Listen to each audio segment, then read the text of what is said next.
Pagmasdan niyo po, no? Sama-sama sila, no? Pare-parehas, no? Na sila'y tupa. Pero meron pong isa na nakamaskara.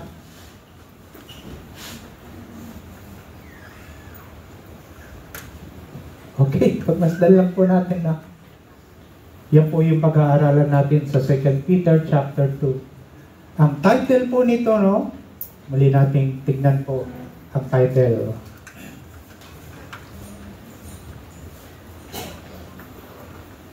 No, ang title, kapatid, para malaman ng mga nakaraang buwan na wala sila rito. Okay, ang mga huwad na propeta at guro, no? Pagtitignan niyo po, no, ang sulat na ito ni Saint Peter, no, sa naglipa ng mga Kristiyano. Pagmasdan po natin ang ating buhay, no? May umaalis, may dumarating, no po. Pabalik-balik lang po, paikot-ikot ang mga tao sa mga Christian church. Maaaring pagpunta nila sa ibang bansa, pupunta ng Japan, pupunta ng Korea, pupunta ng United States, no? Spain. May iba't iba pong katuruan, mga kapatid, na maaari nating ma-adapt pagbalik natin sa ating pinanggalingan. Amen po ba? Nakukuha niyo po yung punto ko? Katulad ko po, no, buwan ng June, July, ako po yung nagpunta sa New Zealand. May iba't ibang mga katuruan na ako po yung nakasagap. Ganon din po kayo, pagpunta nyo ng Middle East, makakasagap din kayo ng iba't ibang katuruan tungkol sa salita ng Diyos. At kung tayo po, no, ay nakamaskara pa sa panahong ito, nagtatago, ano po, nagdi-distinguish, at hindi, ano po ito? Okay. Salamat, Ate Lily. Okay, pahabol po, no, medyo kakatik ko lang po, no, sorry po na kaligtaan ko po, no. Kung meron daw pong mga bisita, no, sa araw na ito, pwede po bang pakitayo sila? Kasi po, isa lang po ang pangalan na binigay sa akin, si Ginoong Vicente. Nandiyan po ba si Vicente Villasar? Okay, nandiyan po ba? Ayun, okay. Naalala ko po siya. May nakaraan po, makakaupo na po kayo, no? Welcome po kayo, ha, mga kapatid. Okay, tuloy po tayo. Sinasabi po sa verse 1 and 2 ng 2 Pedro. Verse 1 and 2, kapatid. Yan. Tignan niyo po yung unang panahon po, ha. Nung unang panahon, may mga huwad na propetang lumitaw sa Israel. Gayon din naman may darating sa gitna ninyo na mga huwad na guro. Lihim silang magtuturo ng mga maling aral na ang dulot ay kapahamakan. Pati ang Panginoong tumubos sa kanila ay kanilang itatakwil. Napakasakit. Kaya di magtatagal sila'y mapapahamak. At isang talata pa po, bago po ako lulundag. Talatang pangalawa.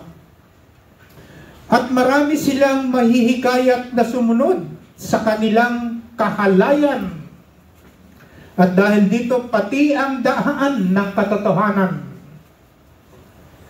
ay malalapastangan.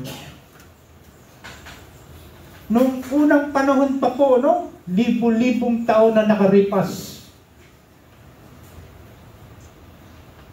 sa bansang Israel po, may lumitaw na po. At sa panahon natin, no, nakikita niyo po, no, yung illustration natin, nakikihalubilo siya sa maraming tao, sa maraming Kristiyano. Nanghihikayat siya. Hinihikayat niya ang mga tinubos ni Kristo. Yan po ang pag-aaralan natin, mga kapatid. At bago po natin ituloy, tayo muna po yung manalangin. Aming Diyos na buhay, Ikaw po ang aming dakilang guro. Ikaw ang aming master. At tinihiling ko po aming Ama na ang Santong Espiritu po ang siya pong magbigay sa amin ng kaunawaan sa bawat salitang amin pong pag-aaralan. Muli po, O Diyos, tulungan mo kami. Ito po ang aming panalangin sa pangalan ni Jesus. Amen. Okay. Lundag na po tayo, no, mga kapatid? Lulundag na po tayo. Okay. Pagnanasa ng laman, yan po ang umiinog, no? Makikita niyo po yan, no? Maging sa panahon natin, ang mga katiwalian. Naalala niyo po ba yan? Iba't ibang katiwalaan. Pagnanasa ng laman, pagnanasa ng mata,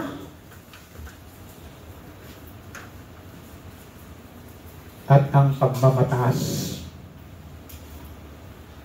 Yan po yung iba't ibang katiwalaan na umiinom po sa mundong ito. Tignan po natin, no? Baka po ang buhay natin, mga kapatid, ay nananatiling nasa laban ng mundong ito.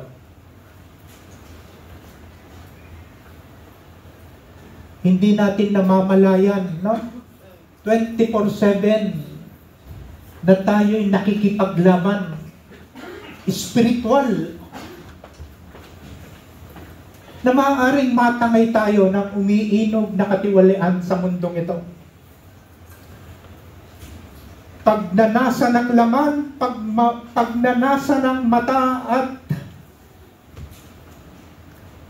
pagmamataas. Umiinog ang ating mundo, mga kapatid, sa ganitong pakikipaglaban. May battle po tayo. Spiritual battle na tinatawag. Tingnan po natin, no? Buksan po natin ang 2 talatang binabanggit po rito. Lalo na ang mga sumusunod sa mahalay na pagnanasa ng katawan at ayaw kumilala sa may kapangyarihan. Yun po na yung flesh, the lust of the flesh. Alam po natin kung ano yung gustong-gusto ng ating katawan. 2 talata, wala silang hinahanap kung hindi ang pagkakataong makiapid. Wala silang sawa sa paggawa ng kasalanan. Tignan po natin, no? Lagi natin titignan at babantayan ang ating mga sarili. Tayo po nakakakita niyan, mga kapatid. Tayo ang nakatatarap kung ano ang laman ng ating isip at puso, mga kapatid. Kaya po, sumangguni tayo kay Apostol Pablo na mabigyan tayo ng tamang katuruan tungkol sa dinadanas natin, no? Spiritual battle. Nakikipagbuno po tayo, mga kapatid. Lahat ng ating pagkilos, lahat ng ating iniisip at mga ginagawa, nakikipaglaban tayo spiritually. Nagbigay po ng opinion at understanding po si Apostol Pablo. Sige po, susunod na talata. Yan. Okay, ha? Tignan po natin, ha? Titignan po natin kung ano po ang paliwanag ni Apostol Pablo sa mga talatang ito. Sa Roma, Kabanata 7, sa mga sumusunod pong mga talata. Titignan natin yung ating kaisipan titignan natin yung ating katawan at ang spirito. Tatlong bahagi po ang babanggitin niya. Kung ito bang tatlong bahaging ito na nasa katawan ng isang tao ay kumikilos sa ating buhay, para makapag-ingat po tayo at manatili tayo na hindi nadudungisan ng ating pananampalataya. Alam nating ang kautusan ay espiritual. Ngunit ako'y makalaman. Tingnan niyo po, yung sarili po natin, ilagay po natin sa sinasabi ni Apostol Pablo. Alam natin ang kautusan ay spiritual, ngunit ako'y makalaman at alipin ng kasalanan. We are living in flesh. Namumuhay sa laman. Matupok ang laman. Makasalanan ang laman. Talatang 15. Hindi ko maunawaan ang aking sarili, sapagkat hindi ko ginagawa ang gusto ko, sa halip ang kinasusuklaman ko ang siya kong ginagawa. Nararanasan po ba natin ang laban sa ating spiritual na pangangailangan, mga kapatid? Mind, flesh, and spirit.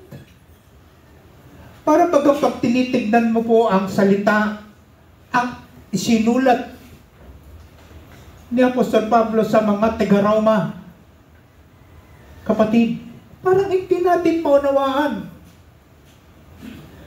Gusto mong gumawa ng kabutihan, pero pinabata ka ng kasamaan sa mundong ito. Kung maliwanag po sa inyo, mga kapatid, say amen. Opo, kailangan aminin po natin para makalaya po tayo, mga kapatid. Mind, flesh, and spirit. Parang naglalaban-laban po sila sa iisang katawang lupa natin. Lupa po ito, mga kapatid. Mahina, marupok, madaling matukso.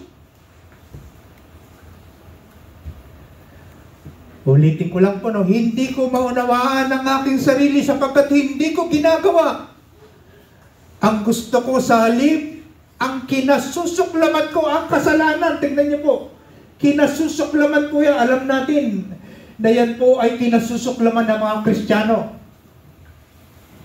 Ngunit, hindi ko siya kung ginagawa. Nakikipaglaban po siya. Ipinapaunawa po sa atin ng salita ng Panginoon. Kung ano nararanasan natin, mga kapatid. Minsan okay tayo, minsan hindi. Minsan, hindi tayo nagkakasala. Minsan, nagkakasala tayo. Amen po ba, mga kapatid? Talatang 16. Ngayon, kung ginagawa ko ang hindi ko gusto, nangangahulugang sumasang-ayon ako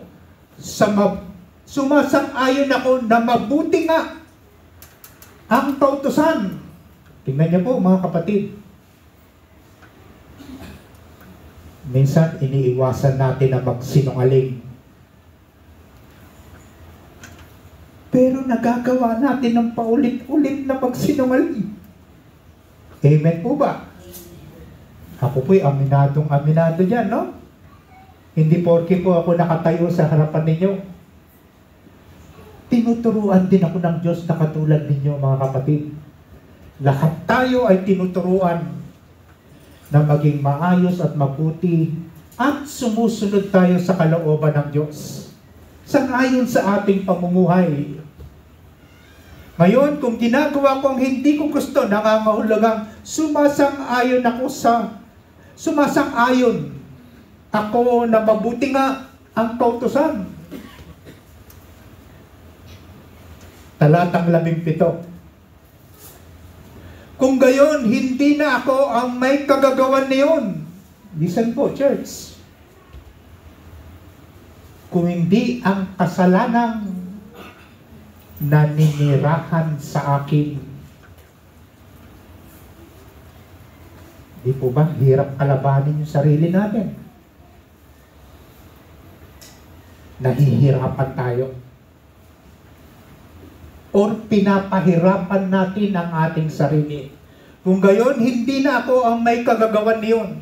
Kung hindi ang kasalanan, makasalanan po ang ating katawan, mga kapatid, naninirahan sa akin. So, kailangan makalaya tayo. At hindi natin kayang lumaya sa sarili nating lakas. Mga kapatid, ang magpapalaya sa atin, walang iba kundi ang salita ng Panginoon. Amen? Talatang 18. Alam kong walang mabuting bagay na naninirahan sa aking katawang makalaman. May kakayahan akong naisin ang mabuti. Ngunit, hindi ko nga lamang ito magawa.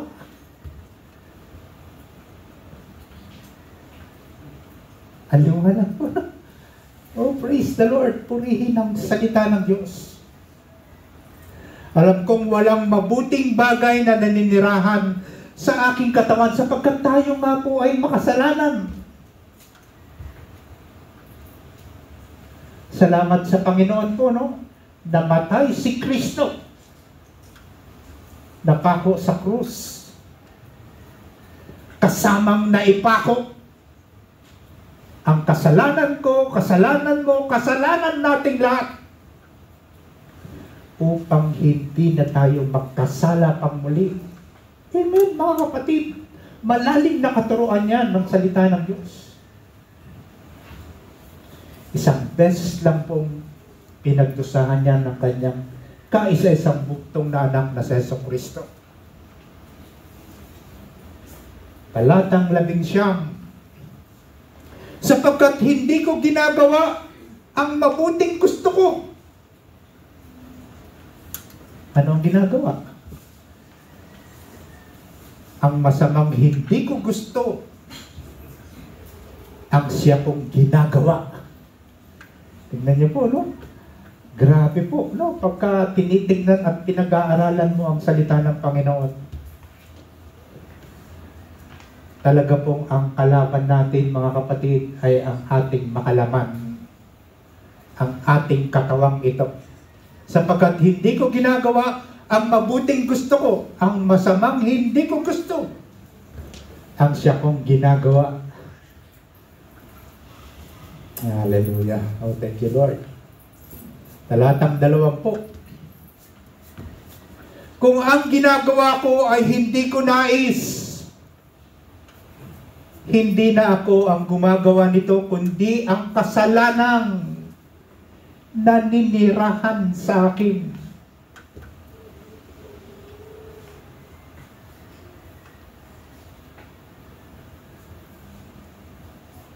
Talatang 21. Ito ang natuklasan ko. Kapag nais kong gumawa ng mabuti, tingnan niyo po ang masama. Hindi po siya umaalis, mga kapatid. At hindi siya aalis sa atin. Kasi po nasa flesh pa tayo, nasa laman tayo, mga kapatid, makasalanan. Ito ang natuklasan ko, kapag nais kong gumawa ng mabuti, ang masama ay malapit sa akin.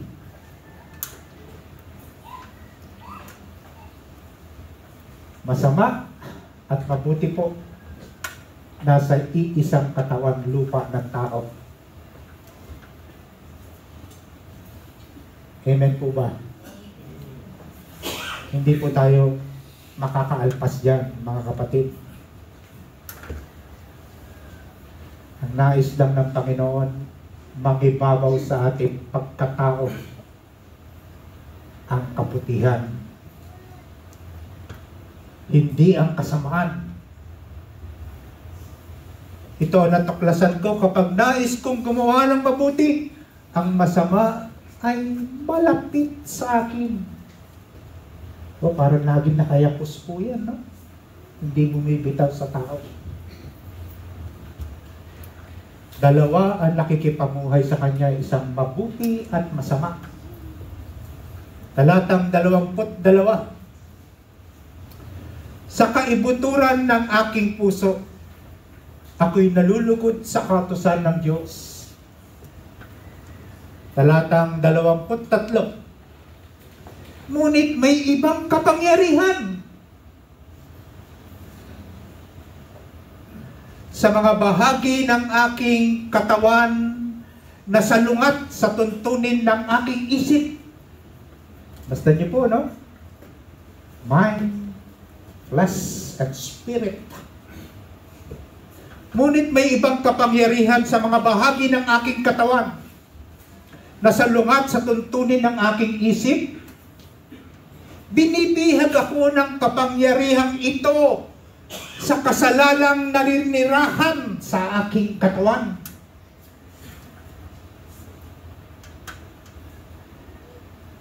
Kaya po lagi tayong aamin sa ating Panginoon, Lord, tulungan mo po ako na wag akong magkasala. Mga kapatid, sinisikap po ng salita ng Diyos na ang lahat ng Kristiyanong naglipana sa mundong ito ay makapamuhay na may kabanalan, sapagkat ang ating Diyos na sinasamba, pinaglilingkuran, ay banal na Diyos. Mga kapatid, alam natin yan. Ang naisin ng Diyos, makapamuhay tayo na may kabanalan sa paningin at sa pandinig ng Diyos. Hallelujah. Wala pong magbibigay sa atin na papaano ba ito susolusyonan. Mga kapatid, itong nararanasan natin 24/7, kahit saan tayo lugar na pumunta, nararanasan po natin ito. Kahit nagpapahinga tayo sa bahay, nanonood ng TV, na po, may mga iba't ibang katiwalaan tayong nararanasan sa ating buhay. Iba't ibang temptasyon, no? Na nakikita ng ating mga mata. Lust of the flesh, lust of the eye, and the pride of life. Gusto ng Panginoon, no? Ano man ang ating dinadanas sa buhay na ito. Battle in life, spiritual battle, mga kapatid. Gusto ng Panginoon na maalpasan natin ito, mapagtagumpayan natin ang mga trials sa ating buhay, mga kapatid. Ngunit, may ibang kapangyarihan sa mga bahagi ng aking katawan na salungat sa tuntunin ng aking isip. Binibihag ako ng kapangyarihan ito sa kasalanan na ninirahan sa aking katawan. Ang magbibigay po ng solusyon nito, mga kapatid, pasakop tayo sa Diyos. Amen? Pasakop tayo sa Diyos. I-surrender na po natin, ubarin na natin ang luma nating pagkatao na sumisira. Ano po, makikita niyo po yan, no? Parang anay. Sinisira ang ating buhay. talatang 24. Kay saklap ng aking buhay, sinabi po ni Apostol Pablo sa sulat niya, sino ang magliligtas sa akin mula sa katawang ito na nagdadala sa akin sa kamatayan? Binabatak tayo, mga kapatid, ng kasamaan ng mundong ito. Dinadala tayo sa kapahamakan ng buhay natin. Kay saklap ng aking kalagayan, sino ang magliligtas sa akin mula sa katawang ito na nagdadala sa akin sa kamatayan? Parang patakan po, ano? Kaligtasan tungo sa kapahamakan. Hinahatak tayo ng kasamaan ng mundong ito. Walang magbibigay sa atin ng tulong, mga kapatid. In verse 25, wala lang iba pa kundi ang Diyos. Amen? Sa pamamagitan ni Jesucristo na ating Panginoon. Mga kapatid, salamat sa Kanya. Wala pong magbibigay sa atin, magliligtas sa atin, mga kapatid, kung hindi ang Panginoong Jesucristo. Hallelujah. Kaya po, mga kapatid, alam naman natin na may akda ng salita na atin pong binabasa, pinag-aaralan sa araw-araw para lubos na mapakain ang pangangailangang pagkain na ating espiritual. Malusog tayo, mga kapatid. At hindi po ako naniniwala na may Kristiyano po bang hindi nag-aaral ng salita ng Diyos? Nananalangin? Hindi ko po paniniwalaan yun. Yan po'y kasinungalingan, mga kapatid.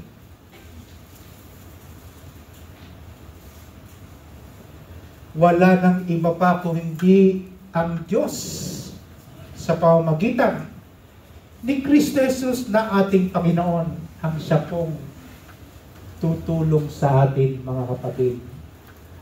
Hallelujah. O, purihin ang salita ng Diyos. O po, sige po, palakpakan yung ating Diyos. Praise the Lord. Tuloy po tayo, no? Meron pa po tayong nalalabing ilang minuto. Okay? Kapatid, next. Spiritual battle po, no, na dinadanas po yan ng ibang Kristiyano. Ang mga taong mapagkunwari. Yan, tatanggalin po natin, no? Yung ating takip. At mapaghibabaw. Sa mga 3 talata po, buksan natin. Talatang 11, ipinapangako nila. Yung mga nangangaral po, no? No, hindi lang yung mga preacher, no? Katulad natin po, no? Pastor, teacher, prophet, Bible study leader. Ipinapangako nila ang kalayaan. Subalit, sila mismo ay alipin ng kasamaan. Oh, nakatakip po, no? Hindi siya nagpapakilala, hindi nagpapakatotoo. Sapagkat ang tao ay alipin ng anumang dumadaig sa kanya. Kapatid, ha? Tignan niyo po, halimbawa tayo po ay alipin. Napakasimple po. Bisyo. Paninigarilyo. Paglalasing. Tignan niyo, mga kapatid, no? Pag tumatayo tayo at nagtuturo ng salita ng Diyos, ang gusto po ng salita ng Diyos, magpakatotoo tayo.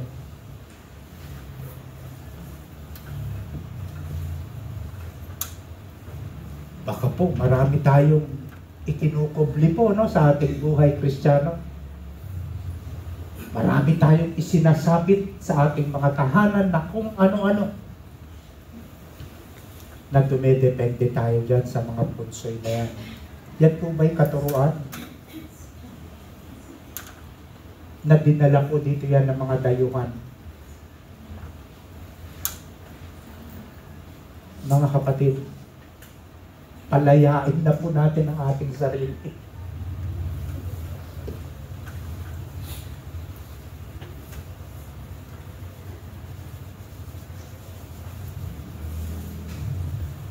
Susunod,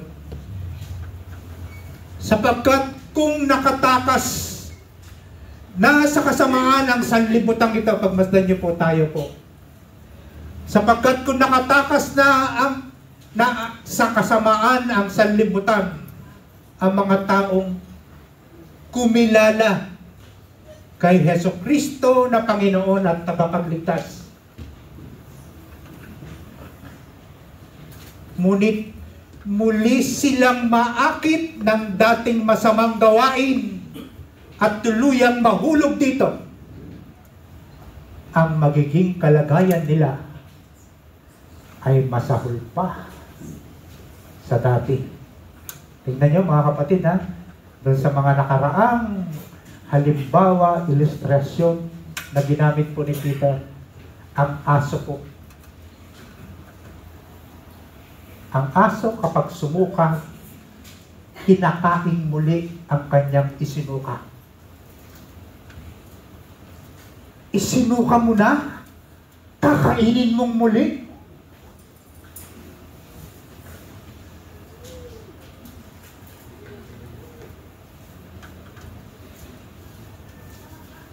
Isinuka mo na ang kasalanan. Sinisikap mo pang kainin muli, ibalik. Ang baboy po, ganun din. Matapos mong paliguan, bumabalik sa putikan.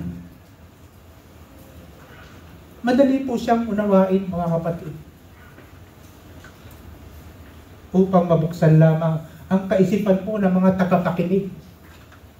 Sabi niya po din, sapagkat kung nakatakas na sa kasamaan ng sanlibutan ang mga taong kumilala kay Hesukristo na Panginoon at tagapagligtas, ngunit muli silang maakit sa dating masamang gawain at tuluyang mahulog dito. Ang magiging kalagayan nila ay masahol pa sa dati. Okay? Puputulin po natin, no? Meron pa pong isang talata yan, no? 21. Okay, tignan po natin ang sinasabi ni Matthew sa kanyang paliwanag. Tingnan natin yung opinion po ni Matthew para mas maliwanag po natin makita kung ano ba itong mga kasalanan ito. Kapag ang masamang espiritu ay lumabas na mula sa isang tao, nakalaya na siya. Okay? Malayang-malaya na siya. Siya'y gumagala. Tignan niyo po ang salita ng Diyos, ha? Para po maisalarawan natin. Siya'y gumagala sa mga lupaing tigang. Alam niyo po ba yung katawang tigang? Tigang, putik. Walang sustansya.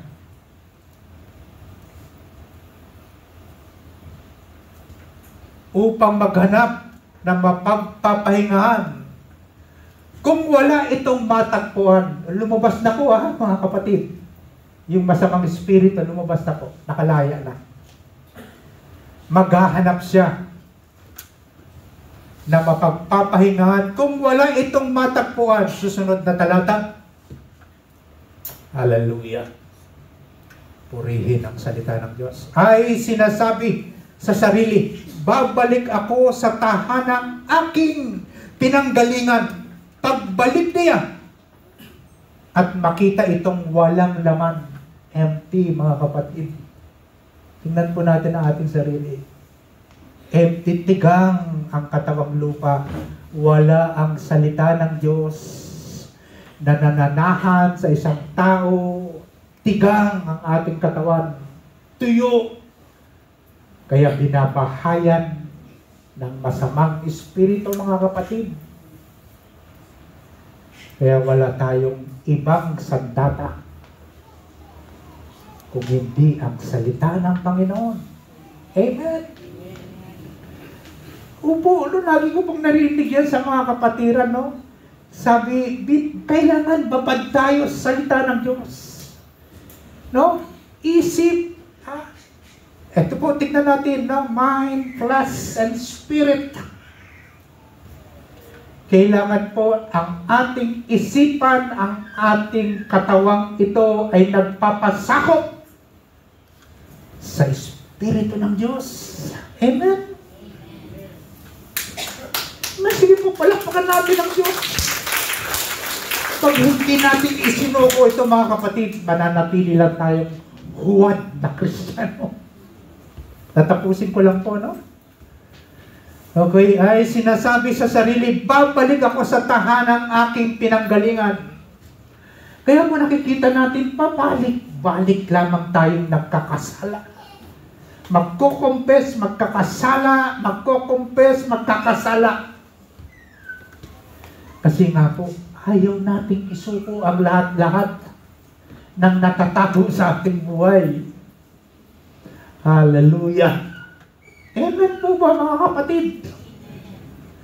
Pagbalik niya at makita itong walang laman, malinis at maayos. Huling talata, dito po tayo magtatapos, mga minamahal kong kapatid. Aalis muna siya at magsasama pa ng 7 espiritong mas masama pa kaysa kanya at papasok sila at maninirahan doon. Dahil dito, ang kanyang magiging kalagayan ay mas masama pa kaysa dati. Ganyan ang mangyayari sa masamang lahing ito. Hallelujah. Tingnan niyo po, ang nagtuturo po sa atin, mga kapatid, ang salita ng Panginoon. Amen. Hallelujah. Tingnan niyo po, paglisan po natin sa iglesia ito, mga kapatid, walang kabilin-pilinan ang Panginoon sa atin, kundi pulayan natin ang salita ng Panginoon araw man at gabi. Amen?